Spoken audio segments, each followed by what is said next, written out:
তাআলা বলেন সূরা হাশর আয়াত নম্বর 7, আল্লাহ তাআলা বলছেন ওয়ামা আতাকুম রাসূলু ফাখুযুহু ওয়ামা নাহাকুম আনহু ফান্তাহু। তোমাদের নবী তোমাদেরকে যা দিয়েছেন, তোমাদের রাসূল যা তোমাদেরকে দিয়েছেন তা তোমরা গ্রহণ করো, আর তোমাদের রাসূল যা তোমাদেরকে নিষেধ করেছেন তা তোমরা বর্জন করো। এটা আল্লাহ তাআলা আদেশ করছেন আপনাকে আমাকে। তোমাদের রাসূল যা তোমাদেরকে দিয়েছেন তা তোমরা গ্রহণ করো, তোমাদের রাসূল যা তোমাদেরকে নিষেধ করেছেন তা তোমরা বর্জন করো।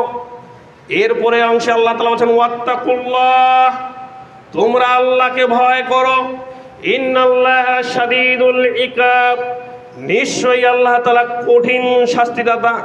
এটা কি বুঝলেন আপনি? প্রথমে আল্লাহ তাআলা আপনাকে আদেশ করছেন তোমাদের রাসূল যা তোমাদেরকে দিয়েছেন তা তোমরা গ্রহণ করো। এরপরে বলছেন তোমাদের রাসূল যা তোমাদেরকে নিষেধ করেছেন তা তোমরা বর্জন করো। এটা আল্লাহ তাআলা আদেশ করলেন আপনাকে আমাকে। এখন যদি আপনি এই আদেশটুকু অমান্য করে থাকেন, এই জন্য আল্লাহ তাআলা পরের অংশ বলছেন ওয়াত্তাকুল্লাহ, তোমরা আল্লাহকে ভয় করো, কারণ আল্লাহ কিন্তু একজন রয়েছেন। এরপরে আল্লাহ তাআলা বলছেন, মানে বুঝাতে চাচ্ছেন আল্লাহ তাআলা তোমাকে কি করতে পারে। এই জন্য আল্লাহ তাআলা বলছেন ইন্নাল্লাহা শাদীদুল ইকাব, নিশ্চয়ই আল্লাহ তাআলা কঠিন শাস্তিদাতা। হুঁশিয়ার করে আপনাকে বলছেন আপনি সাবধান হয়ে যান। যদি আপনি আল্লাহ রাসূল সাল্লাল্লাহু আলাইহি ওয়াসাল্লাম যা দিয়েছেন সেটা গ্রহণ না করে থাকেন, যা নিষেধ করেছেন তা যদি আপনি বর্জন না করে থাকেন, তাহলে কিন্তু আল্লাহ তাআলা বলছেন যে আল্লাহ কিন্তু খুবই শাস্তিদাতা। এটা আপনি না বুঝলেও এটা তো ভালোই বুঝেন। আপনি যখন পঞ্চগড় বাজারে যাচ্ছেন 11টার দিকে, তখন আপনি আপনার ছেলেকে বলছেন বেটা আমি পঞ্চগড় যাচ্ছি, তুমি কিন্তু দুপুরে গরুগুলোকে পানি পান করাইও, ওই গরুগুলো মাঠে রয়েছে। যদি তুমি এই কাজটা না করো তাহলে তোমার কপালে কি আছে?